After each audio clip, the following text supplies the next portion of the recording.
నేత పల్లం రాజు ఆగ్రహం వ్యక్తం చేశారు. ఓఆర్ఓ స్పోర్ట్స్ విలేజ్ కూల్చివేతపై తీవ్ర అసంతృప్తి వ్యక్తం చేశారు. ఆయన కూల్చివేతలను తీవ్రంగా బాధించాయన్నారు కేంద్ర మాజీ మంత్రి పల్లం రాజు. కనీసం నోటీసులు ఇవ్వకుండా కూల్చివేయడం ఏంటని కూడా ఆయన ప్రశ్నించారు. 7 ఎకరాలు లీజుకు తీసుకొని స్పోర్ట్స్ విలేజ్ నిర్మించామన్నారు పల్లం రాజు. అయితే ఆ యొక్క ఓఆర్ఓ స్పోర్ట్స్ విలేజ్ పూర్తిగా కూడా పల్లం రాజు తమ్ముడు ఆనంద్గా తెలుస్తోంది. ఆయనది ఇదంతా కూడా ఆనంద్ది ఈ యొక్క స్పోర్ట్స్ విలేజ్ మొత్తం కూడా. అయితే ORO sports village Osman Sagar buffer జోన్లో ఉంది. ఈ మధ్య కాలంలో హైడ్రా అక్రమాలకు సంబంధించి అయితే అక్కడ లీజ్ ఉన్నా, ప్రైవేట్ ల్యాండ్స్ ఉన్నా, ఏదున్నా ఎఫ్టీఎల్ బఫర్ జోన్లో ఉంటే కనుక డెఫినెట్గా కూల్చాల్సిన ఒక నిర్ణయంతో ఏ రకంగా అయితే ముందుకు వెళ్తుందో, చెరువులని కాపాడాల్సిన బాధ్యతతో ముందుకు వెళ్తుందో ఆ దిశగానే ఈ మధ్య కాలంలో కూల్చివేతల్లో ఓఆర్ఓ స్పోర్ట్స్ విలేజ్ కూడా ఒకటి. కానీ పల్లం రాజు ట్వీట్తో ఈ ఓఆర్ఓ స్పోర్ట్స్ విలేజ్ సంబంధించిన అంశం మరోసారి తెర మీదకి వచ్చింది.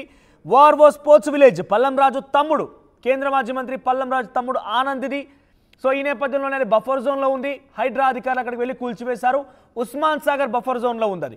ఇక 10 రోజుల కిందటే ఈ కూల్చివేత ప్రక్రియ జరిగిపోయింది. కానీ తనకి ఎటువంటి నోటీసులు ఇవ్వకుండా, ఎటువంటి సమాచారం లేకుండా ఈ కూల్చివేతలపై రేవంత్ రెడ్డి సర్కార్ని తప్పుపట్టారు పల్లం రాజు. ఒకసారి ఆయన ట్వీట్ చేశారు. ట్వీట్ ఏంటో చూద్దాం. మంగపాటి పల్లం రాజు ఆయన ట్వీట్ చేశారు. ORO sports village. ORO has been operational since 2015, entirely funded through my brother Anand's hard-earned money. So 2015 నుంచి కూడా ఆచరణలో ఉంది. అప్పుడు ఆపరేషన్ నుంచి అక్కడ పూర్తి స్థాయిలో విధి విధానాలు స్టార్ట్ అయిపోయాయి. అయితే అది పూర్తిగా నా తమ్ముడు ఆనంద్ యొక్క స్వకష్టం, సొంత ఆయన అక్కడ పూర్తిగా కూడా తన సొంత చేతులతో కష్టపడి ఎంచుకున్నటువంటి ధనంతోనే ఆ పైసలతోనే ఆయన అక్కడ నిర్మాణం చేపట్టారంటూ కూడా అక్కడ మెన్షన్ చేశారు. ఆయన feeling the pain of the vilification of a clean record of 3 generation of public life. 3 జనరేషన్ల యొక్క ప్రజా జీవితంలో నా మీద ఒక మచ్చపడింది, తాను చాలా బాధ వేస్తోంది, బాధించింది అన్నట్టుగానే చెప్పుకొచ్చారు. ఇక కిందే extremely pained by the demolition of ORO sports village, a passionate sports venture by my brother Anand in 7 acres of lease land. Demolition done without notice and without consideration of prior permissions and clearances. So ఎటువంటి permission లేకుండా, ఎటువంటి నోటీసులు లేకుండా పూర్తిగా మా యొక్క నిర్మాణాన్ని కూల్చివేశారు. ఇది చాలా బాధేసిందంటూ కూడా రేవంత్ రెడ్డి సర్కారు తప్పుపట్టుకొచ్చారు ఆయన. ఒకసారి దీనికి సంబంధించి మరింత సమాచారం ప్రతినిధి సాగర్ దగ్గరికి వెళ్దాం. సాగర్, సో సుమారుగా ఈ ఓఆర్ఓ స్పోర్ట్స్ విలేజ్ కూల్చివేసి సుమారుగా 10 రోజుల పైబడి కావస్తోంది. సో తాజాగా ఈ ట్వీట్ వెలుగులోకి వచ్చింది. ఆగస్టు 29 ట్వీట్ చేశారు. అంటే మొన్న 2 రోజుల క్రితమైన ట్వీట్ చేశారు. ఈ ట్వీట్తో మరొకసారి ఆసక్తి రేపుతోంది. So ORO sports village buffer జోన్లో ఉన్నట్టుగా అధికారులు గుర్తించారు కాబట్టి కూల్చివేశారు. సో తాజాగా ఆయన కూడా ఆ ట్వీట్ చేసిన పల్లం రాజు కూడా కాంగ్రెస్ నేత కావడం చర్చనీయాంశం అవుతోంది.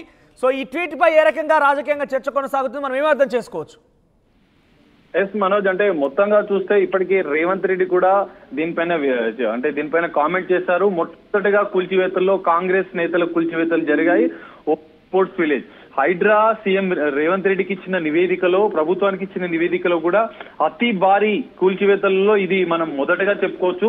సుమారు ఓరో స్పోర్ట్స్ విలేజ్ అంటే ఇప్పుడు గండిపేట చెరువుకు సంబంధించి ఖానాపూర్ విలేజ్ లో ఉన్నటువంటి ఈ ఓరో స్పోర్ట్స్ విలేజ్ లో హైడ్రా అధికారులు ఈ నెల 18వ తేదీన కూల్చివేతల ప్రక్రియ కొనసాగించారు. పూర్తిగా ఓరో స్పోర్ట్స్ విలేజ్ లో ఉన్నటువంటి పూర్తిగా రెస్టారెంట్లను, బార్లను, ఏదైతే స్పోర్ట్స్ యాక్టివిటీకి సంబంధించినటువంటి భవనాలను కూడా పూర్తిగా నేలమట్టం చేశారు. హైడ్రా ఇచ్చిన నివేదికలో అతి పెద్ద కూల్చివేతల్లో ఇది మనం ఎక్కువగా అంటే అతి పెద్దదిగా చెప్పుకోవచ్చు. 8 ఎకరాల 75 గుంటలు అంటే 8.75 ఎకరాల్లో ఉన్నటువంటి నిర్మాణాలను పూర్తిగా నేలమట్టం చేశారు. అయితే ఈ నేపథ్యంలో పల్లం రాజు ఇప్పటికే స్పందించిన పరిస్థితి మనకు కనిపిస్తుంది.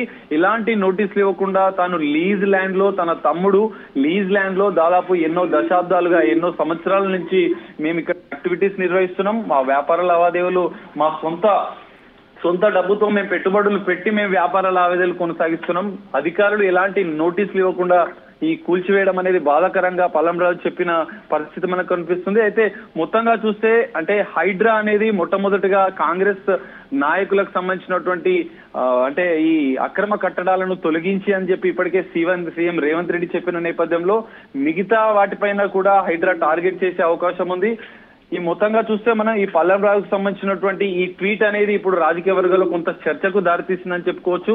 ఎందుకంటే 8 ఎకరాలకు పైగా పూర్తిగా ఎఫ్టీఎల్ బఫర్ జోన్ పరిధిలో ఉందని చెప్పి స్థానిక ఇరిగేషన్ అధికారులు గుర్తించిన నేపథ్యంలో హైడ్రా మొట్టమొదటగానే దీనికి సంబంధించినటువంటి ఓరో స్పోర్ట్స్ విలేజ్ సంబంధించినటువంటి అక్రమ కట్టడాలను పూర్తిగా నేలమట్టం చేశారు. దానికి సంబంధించిన విజువల్స్ కూడా మనం ఇక్కడ హైడ్రా సుమారుగా మొదటి కూల్చివేత నుంచి ఇప్పుడు చూస్తే చాలా కామన్ గా కనబడుతోంది. అక్రమాలకు ఎవరు పాల్పడ్డా కూడా కూల్చివేత ప్రక్రియ అనేది కామన్ కనబడుతోంది. కానీ ఇక్కడ పల్లం రాజు మాత్రం చాలా క్లియర్ గా కాంగ్రెస్ పార్టీకి సంబంధించిన వ్యక్తి, ఆయన గతంలో మాజీ మంత్రిగా కూడా పనిచేశారు. కాబట్టి కాంగ్రెస్ పార్టీ ప్రభుత్వం మీద కాంగ్రెస్ పార్టీ నేతే ఆరోపణలు గుప్పించడం అనేది ఏ రకంగా చూడాలి? అంటే ఎగ్జాక్ట్లీ మనోజ్, అంటే ఇప్పటికే పల్లం రాజు కూడా కూల్చివేతల సమయంలో కాంగ్రెస్ అధిష్టానానికి కూడా ఈ విషయాన్ని చెప్పిన నేపథ్యంలో రేవంత్ రెడ్డి కూడా అంతర్గతంగా దీనిపైన స్పష్టత ఇచ్చారు. హైడ్రా అనేది కూల్చివేతల పర్వం కొనసాగుతూ ఉంటది, దీన్ని మాత్రం ఎవరు ఆపలేరు. సొంత పార్టీ నేతలైనా కూడా, సొంత పార్టీకి సంబంధించిన వ్యక్తులైనా కూడా, ఎమ్మెల్యేలు మంత్రులైనా కూడా కూల్చివేతల పరిణామం కొనసాగుతుందని చెప్పి సీఎం రేవంత్ రెడ్డి క్లారిటీ ఇచ్చిన నేపథ్యంలో పల్లం రాజు కూడా దీనిపైన ఎలాంటి యాక్షన్ తీసుకోలేని పరిస్థితి ఏర్పడింది. ఎందుకంటే అధికారులు పూర్తిగా దాన్ని నేలమట్టం చేశారు. దాదాపు ఉదయం తెల్లవారు నుంచే 3-4 గంటల పరిధిలోనే వాళ్ళు ఉదయం నుంచి మధ్యాహ్నం వరకు దాన్ని పూర్తిగా నేలమట్టం చేసిన పరిస్థితి మనకు కనిపిస్తుంది. సో దీంతో పల్లం రాజు కూడా దీనిపైన ఎన్ని ప్రయత్నాలు చేసినా కూడా అక్కడ ఎలాంటి అవకాశం లేకుండా పోయింది. దాన్ని అధికారులు మాత్రం పూర్తిగా నేలమట్టం చేసిన పరిస్థితి మనకు కనిపిస్తుంది. రైట్ సాగర్, సో మొత్తం మీద కాంగ్రెస్ పార్టీ ప్రభుత్వం పైన కాంగ్రెస్ పార్టీ నేతగా ఉన్నటువంటి పల్లం రాజు ఆరోపణ చేయడం అనేది సర్వత్రా చర్చనీయాంశం అవుతోంది. ఏకంగా ఆయన చేసిన ఆరోపణ ఏంటంటే 3 జనరేషన్లుగా మేము రాజకీయ ప్రజా జీవితంలో ఉన్నాము, ఎటువంటి మచ్చ లేకుండా ఉన్నాము, కానీ ఇప్పుడు తాజాగా ఈ ఘటనకు చాలా బాధించింది. ఎటువంటి నోటీసులు లేకుండా, ఎటువంటి పర్మిషన్ లేకుండా ఉన్న పలంగా వచ్చి కూల్చేయడం చాలా ఇబ్బందికరంగా ఉంది. పూర్తిగా ఇది 7 ఎకరాల స్థలం మా తమ్ముడు లీజ్ తీసుకొని ఓఆర్ఓ స్పోర్ట్స్ విలేజ్ ఏర్పాటు చేశాడు. అక్కడ చాలా క్లియర్గా ఉన్నప్పటికీ ఉస్మాన్ సాగర్ బఫర్ జోన్లో ఉందని చెప్పి కూల్చివేసినటువంటి ప్రక్రియకు సంబంధించి పెద్ద ఎత్తున ఆయన ట్వీట్ సంచలనంగా మారింది. అయితే గతంలోనే ముఖ్యమంత్రి రేవంత్ రెడ్డి చెప్పారు, హైడ్రా అనే దానికి పార్టీలు, ప్రభుత్వాలు, వ్యక్తిగత జీవితాలు, సినీ ప్రముఖుల ఎవరనేది పనిచేయరు. హైడ్రాకి తెలిసిందల్లా ఒకటే, చెరువులు, కుంటలు, నాలాలు గనక కబ్జా అయితే వాటిని తిరిగి పునరుస్థానాన్ని తీసుకొచ్చి వాటిని ప్రభుత్వం జప్తు చేసుకోవడమే ఒక లక్ష్యంగా హైడ్రా కొనసాగుతుందంటూ కూడా, హైడ్రా అనే విషయం ముందుకు కొనసాగుతుందంటూ కూడా ముఖ్యమంత్రి రేవంత్ రెడ్డి చెప్పుకొచ్చారు. తమ సొంత పార్టీ నాయకులున్నా, తన కేబినెట్లో మంత్రులున్నా కూడా ఒకే రకమైన శిక్ష ఉంటుందంటూ కూడా ముఖ్యమంత్రి రేవంత్ రెడ్డి చెప్పుకొచ్చారు. ఒకసారి ఆ కూల్చివేతల రోజు మా ప్రతినిధి సాగర్ అక్కడ ఏం జరిగిందో పూర్తి స్థాయి సమాచారం అందిస్తారు. కూల్చివేతలు జరిగిన రోజు ఏ రకంగా ఉన్న సిచ్యువేషన్ చూద్దాం. అంటే ఖానాపూర్ గండిపేట చెరువు పక్కనే ఉన్న ఖానాపూర్ విలేజ్ పరిధిలో మరికొన్ని కూల్చివేతలు ఇక్కడ జరుగుతున్నాయి. హైడ్రా అధికారుల ఆధ్వర్యంలో కూల్చివేతలు కొనసాగుతున్నాయి.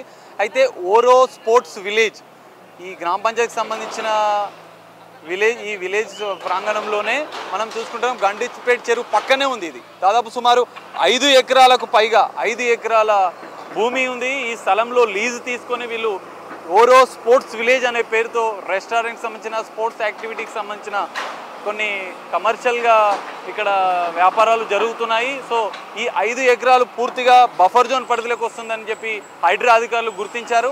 అందులో భాగంగా ఈరోజు పూర్తి స్థాయిగా కూల్చివేతలు చేస్తున్నారు. కూల్చివేతలు జరుగుతున్నాయి. అంటే భారీ క్రేన్ల సాయంతో ఈ